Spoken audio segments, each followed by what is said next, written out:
How to Get What You Want by Wallace D. Wattles. Chapter 1.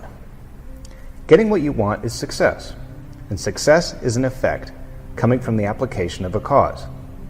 Success is essentially the same in all cases. The difference is in the things the successful people want, but not in the success. Success is essentially the same whether it results in the attainment of health, wealth, development, or position. Success is attainment, without regard to the things attained. And it is a law in nature that like causes always produce like effects. Therefore, since success is the same in all cases, the cause of success must be the same in all cases. The cause of success is always in the person who succeeds. You'll see that this must be true, because if the cause of success were in nature, outside the person, then all persons similarly situated would succeed. The cause of success is not in the environment of the individual, because if it were, all persons within a given radius would be successful, and success would be wholly a matter of neighborhood. And we see that people whose environments are practically the same, and who live in the same neighborhood, show us all degrees of success and failure. Therefore, we know that the cause of success must be in the individual and nowhere else. It is therefore mathematically certain that you can succeed if you will find out the cause of success and develop it to sufficient strength and apply it properly to your work. For the application of a sufficient cause cannot fail to produce a given effect.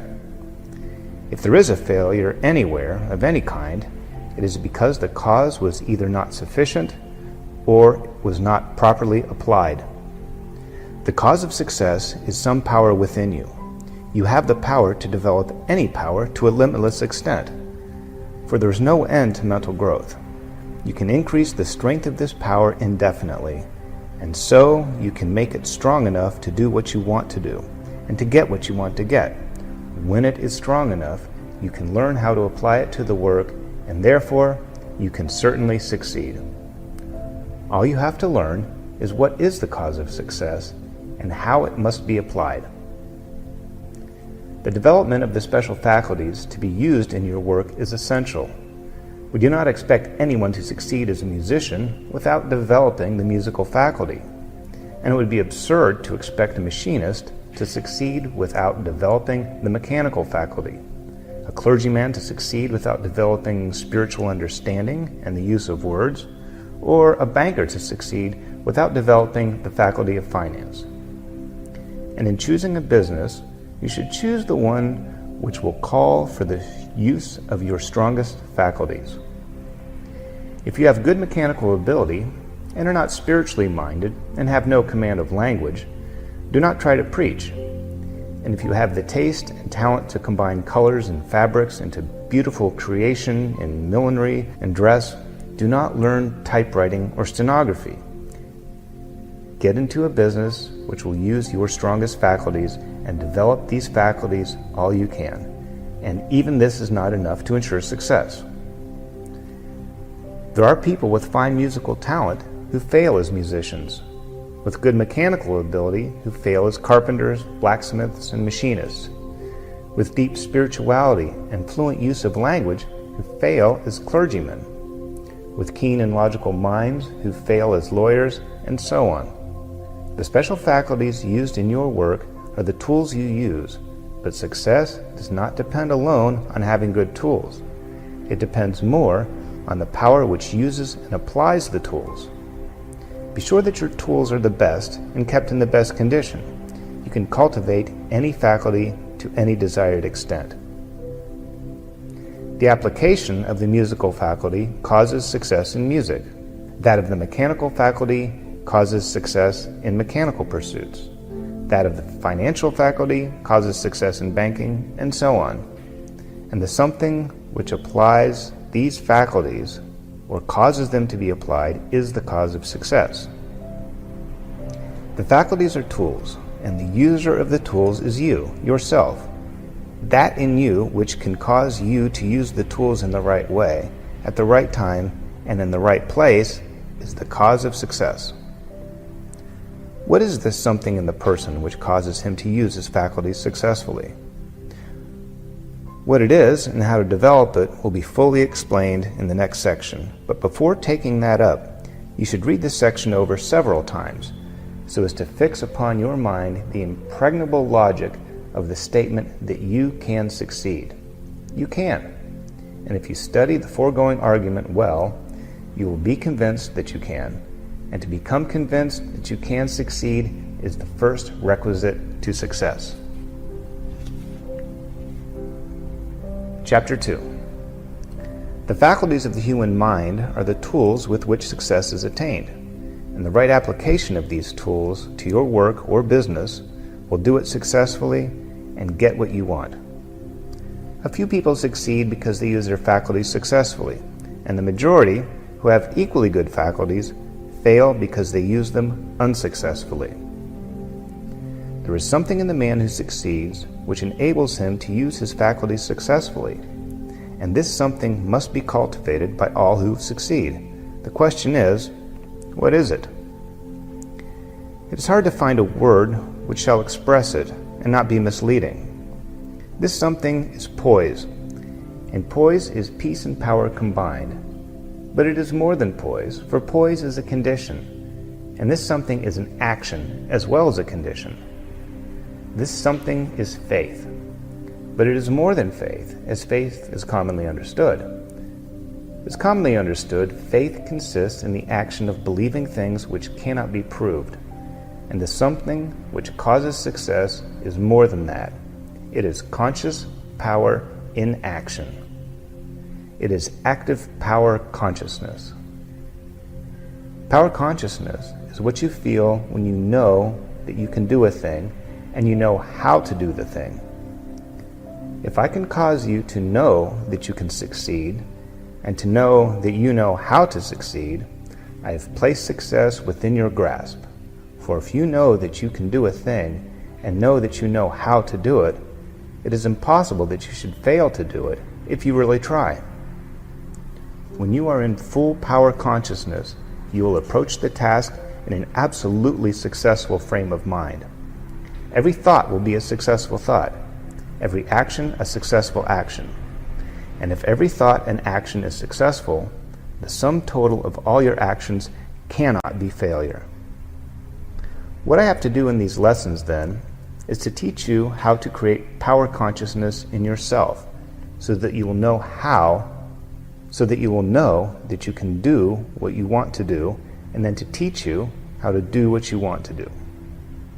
Read again the preceding section. It proves by unanswerable logic that you can succeed. It shows that all that is in any mind is in your mind, the difference, if any, being in development. It is a fact in nature that the undeveloped is always capable of development. We see then that the cause of success is in you and is capable of full development. Having read this, you must believe that it is possible for you to succeed. But it is not enough for you to believe that you can, you must know that you can. And the subconscious mind must know it as well as the objective mind.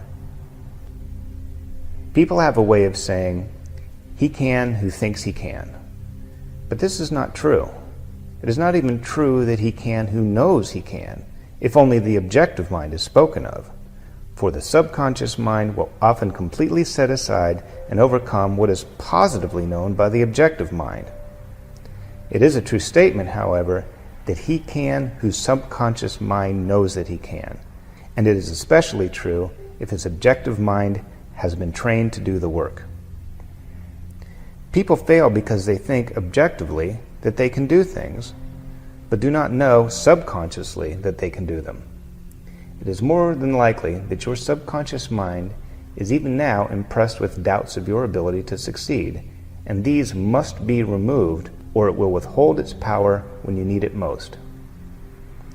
The subconscious mind is the source from which power comes in the action of any faculty, and a doubt will cause this power to be withheld, and the action will be weak. Therefore, your first step must be to impress your subconscious mind with the fact that you can. This must be done by repeated suggestions. Practice the following mental exercise several times a day. and especially just before going to sleep. Think quietly about the subconscious mentality, which permeates your whole body as water permeates a sponge. As you think of this mind, try to feel it. You will soon be able to become conscious of it. Hold this consciousness and say with deep, earnest feeling, I can succeed. All that is possible to anyone is possible to me. I am successful. I do succeed, for I am full of the power of success. This is the simple truth. Realize that it is true and repeat it over and over until your mentality is saturated through and through with the knowledge that you can do what you want to do. You can. Other people have, and you can do more than anyone has ever done, for no one has ever yet used all the power that is capable of being used. It is within your power to make a greater success in your business than anyone has ever made before you. Practice the above auto-suggestion for a month with persistence, and you will begin to know that you have within you that which can do what you want to do. And then you'll be ready for the next section, which will tell you how to proceed in doing what you want to do. But remember that it is absolutely essential that you should first impress upon the subconscious mind the knowledge that you can. Chapter 3. Having filled your mentality, conscious and subconscious, with the faith that you can get what you want, the next question is one of the methods. You know that you can do it if you proceed in the right way, but which is the right way? This must be certain. To get more, you must make constructive use of what you have. You cannot use what you have not.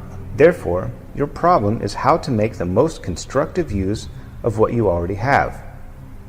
Do not waste any time considering how you would use certain things if you had them. Consider simply how to use what you have. It is also certain that you will progress more rapidly if you make the most perfect use of what you have. In fact, the degree of rapidity with which you attain what you want will depend upon the perfection with which you use what you have. Many people are at a standstill or find things coming their way very slowly because they are making only partial use of present means, power, and opportunities. You may see this point more plainly by considering an analogy in nature.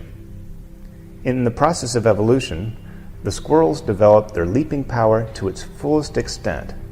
Then a continuous effort to advance brought forth the flying squirrel, which has a membrane uniting the legs in such a way as to form a parachute and enable the animal to sail some distance beyond an ordinary leap. A little extension of the parachute jump of the flying squirrel produced the bat, which has membranous wings and can fly, and continuous flight produced the bird with feathered wings. The transition from one plane to another was accomplished simply by perfecting and extending functions. If the squirrels had not kept leaping further and further, there would have been no flying squirrel and no power of flight. Making constructive use of the leaping power produced flight. If you are only jumping half as far as you can, you will never fly. In nature, we see that life advances from one plane to another by perfecting function on the lower plane. Whenever an organism contains more life than it can express by functioning perfectly on its own plane, it begins to perform the functions of the next higher or larger plane. The first squirrel which began to develop the parachute membrane must have been a very perfect leaper. This is the fundamental principle of evolution and of all attainment.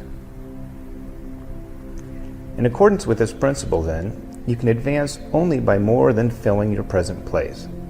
You must do perfectly all that you can do now, and it is the law that by doing perfectly all that you can do now, you will be able to do later things which you cannot do now.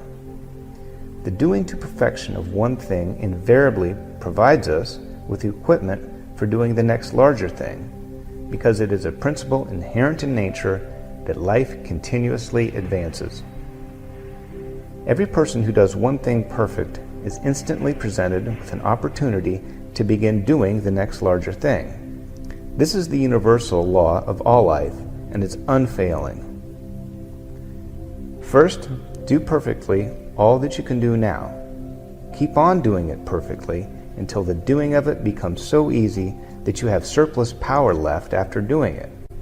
Then by this surplus power, you will get a hold on the work of a higher plane and begin to extend your correspondence with environment. Get into a business which will use your strongest faculties, even if you must commence at the bottom, then develop those faculties to the utmost.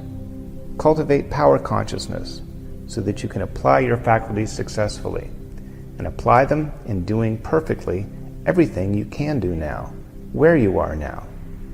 Do not wait for a change of environment. It may never come. Your only way of reaching a better environment is by making constructive use of your present environment. Only the most complete use of your present environment will place you in a more desirable one. If you wish to extend your present business, remember that you can only do it by doing in the most perfect manner the business you already have. When you put life enough into your business to more than fill it, the surplus will get you more business. Do not reach out after more until you'll have life to spare after doing perfectly all that you have to do now. It is of no advantage to have more work or more business than you have life to do perfectly. If that is the case, increase your vital power first.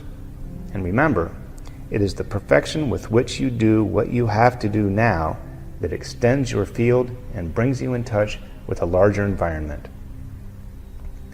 Bear in mind that the motive force which gets you what you want is life, and that what you want, in the last analysis, is only an opportunity to live more, and that therefore you can get what you want only through the operation of that universal law by which all life advances continuously into fuller expression. That law is that whenever an organism has more life than can find expression by functioning perfectly on a given plane, its surplus life lifts it to the next higher plane. When you put enough of yourself into your present work to do it perfectly, your surplus power will extend your work into a larger field. It is also essential that you should have in mind what you want, so that your surplus power may be turned in the right direction.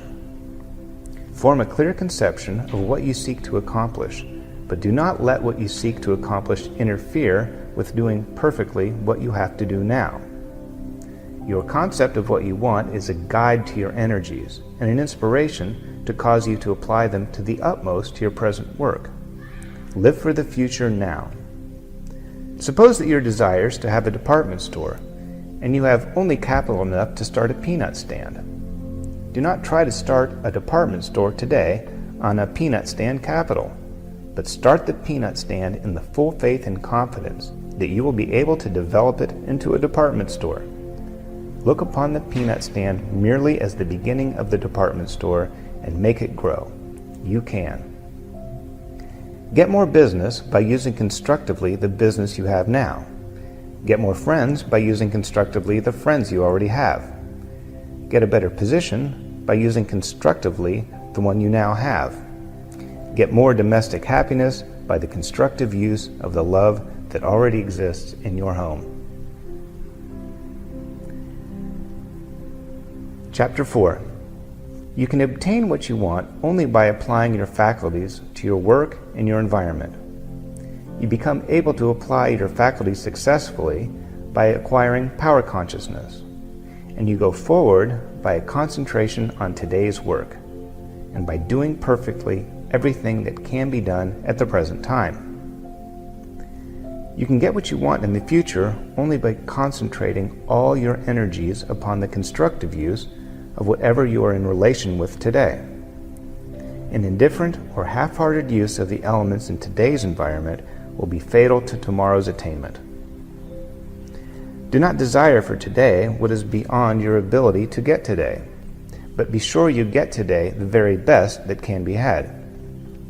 Never take less than the very best that can be had at the present time, but do not waste energy by desiring what cannot be had at the present time. If you always have the best that can be had, you will continue to have better and better things, because it is a fundamental principle in the universe that life shall continually advance into more life and into the use of more and better things. This is the principle which causes evolution. But if you are satisfied with less than the best that can be had, you will cease to move forward. Every transaction and relation of today, whether it be business, domestic, or social, must be made a stepping stone to what you want in the future. And to accomplish this, you must put into each more than enough life to fill it. There must be surplus power in everything you do. It is this surplus power which causes the advancement and gets you what you want. Where there is no surplus power, there is no advancement and no attainment. It is the surplus of life above and beyond the function of present environment which causes evolution.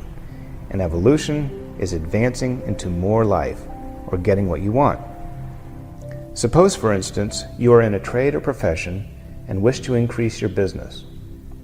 It will not do when you sell goods or service to make the matter a merely perfunctory transaction, taking the customer's money, giving him good value, and letting him go away, feeling that you had no interest in the matter beyond giving him a fair deal and profiting thereby. Unless he feels that you have a personal interest in him and his needs, and that you are honestly desirous to increase his welfare, you have made a failure and are losing ground. When you can make every customer feel that you are really trying to advance his interests as well as your own, your business will grow.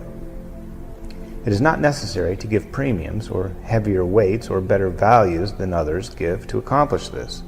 It is done by putting life and interest into every transaction, however small. If you desire to change your avocation, make your present business a stepping stone to the one you want. As long as you are in your present business, fill it with life.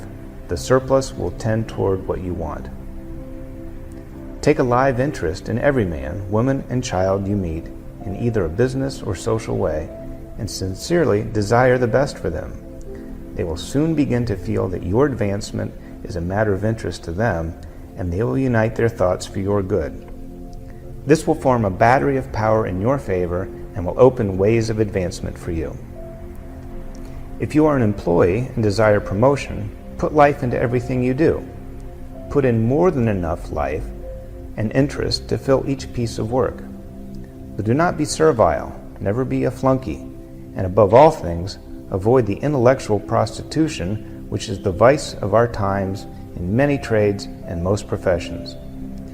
I mean by this the being a mere hired apologist for and defender of immorality, graft, dishonesty, or vice in any form. The intellectual prostitute may rise in the service, but he is a lost soul. Respect yourself. Be absolutely just to all. Put life into every act and thought, and fix power consciousness thought upon the fact that you are entitled to promotion. It will come as soon as you can more than fill your present place in every day. If it does not come from your present employer, it will come from another. It is the law that whosoever more than fills his present place must be advanced. But for this law, there could be no evolution and no progress. But mark well what follows. It is not enough that you should merely put surplus life into your business relations. You will not advance far if you are a good businessman or employee, but a bad husband, an unjust father, or an untrustworthy friend. Your failure in these respects will make you incapable of using your success for the advancement of life, and so you will not come under the operation of the constructive law.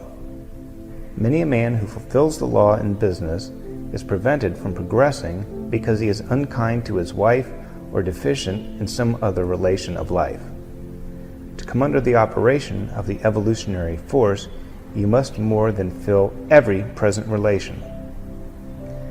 A telegraph operator decided to get away from the key and get into a small farm, and he began to move in that direction by being good to his wife.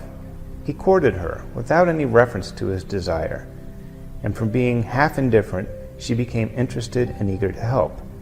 Soon they had a little piece of ground in the edge of the town, and she raised poultry and superintended a garden while he pounded the key. Now they have a farm, and he has obtained his desire. You can secure the cooperation not only of your wife, but of all the people around you by putting life and interest into all your relations with them. Put into every relation, business, domestic, or social, more than enough life to fill that relation. Have faith, which is power consciousness. Know what you want in the future, but have today the very best that can be obtained today. Never be satisfied at any time with less than the best that can be had at that time, but never waste energy in desiring what is not to be had now. Use all things for the advancement of life for yourself and for all with whom you are related in any way. Follow out these principles of action, and you cannot fail to get what you want, for the universe is so constructed that all things must work together for your good. Chapter 5. Wealth culture consists in making constructive use of the people and things in your environment. First, get a clear mental picture of what you want. If your present business or profession is not the one most suitable to your talents and tastes, decide upon the one which is most suitable and determine to get into that business or profession and to achieve the very greatest success in it. Get a clear idea of what you want to do and get a mental concept of the utmost success in that business or profession and determine that you will attain to that. Give a great deal of time to forming this concept or mental picture. The more clear and definite it is, the easier will be your work. The man who is not quite sure what he wants to build will put up a wobbling and shaky structure. Know what you want and keep the picture of it in the background of your mind night and day. Let it be like a picture on the wall of your room, always in your consciousness, night and day. And then begin to move toward it. Remember that if you have not the fully developed talent now, you can develop it as you go along. You can surely do what you want to do. It is quite likely that at present you cannot do the thing you want to do because you are not in the right environment and do not have the necessary capital. But that does not hinder you from the beginning to move toward the right environment and from beginning to acquire capital. Remember that you move forward only by doing what you can do in your present environment. Suppose that you have only capital enough to operate a newsstand, and your great desire is to own a department store. Do not get the idea that there is some magical method by which you can successfully operate a department store on a newsstand capital. There is, however, a mental science method by which you can so operate a newsstand as to certainly cause it to grow into a department store. Consider that your newsstand is one department of the store you're going to have. Fix your mind on the department store and begin to assimilate the rest of it. You will get it if you make every act and thought constructive. To make every act and thought constructive, everyone must convey the idea of increase. Steadily hold in mind the thought of advancement for yourself. Know that you are advancing toward what you want and act and speak in this faith. Then every word and act will convey the idea of advancement and increase to others, and they will be drawn to you. Always remember that what all people are seeking is increase. First, study over the facts in regard to the great abundance until you know that there is wealth for you, and that you do not have to take this wealth from anyone else. Avoid the competitive spirit. You can readily see that if there is limitless abundance, there is enough for you without robbing anyone else. Then, knowing what is the purpose of nature that you should have what you want, reflect upon the fact that you can get it only by acting. Consider that you can act only upon your present environment, and do not try to act now upon environment of the future. Then remember that in acting upon your present environment, you must make every act a success in itself, and that in doing this, you must hold the purpose to get what you want. You can hold this purpose only as you get a clear mental picture of what you want.